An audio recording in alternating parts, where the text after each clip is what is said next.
तसं बघितलं तर माझ्या माहितीप्रमाणे देवेंद्रजींची टर्म 99ला सुरू झाली. त्याच्यामध्ये एकनाथरावांची 2004ला सुरू झाली. ह्या सगळ्यांच्या मध्ये विधानसभेमध्ये सिनियर मी आहे.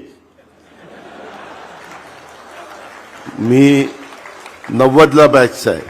हे बाकीचे सगळे माझ्या मागचे आहेत, परंतु सगळे माझ्या पुढे निघून गेले, मी मागच राहिलोय. मित्रांनो, गमतीचा भाग जाऊ द्या. शेवटी ज्या त्या गोष्टी ज्या त्या वेळेस घडत असतात. मी गमतीनं काहींना म्हणालो, अरे तुम्ही ज्यावेळेस एकनाथराव शिंदेंना सांगितलं तुम्ही जर आला इतके आमदार घेऊन तर मुख्यमंत्री करणार, मला सांगायचं मी तर सगळी पार्टीच आणली असती. काय शेवटी जे नशिबात असतं तेच होतं. आपलं आपलं काम करत राहायचं.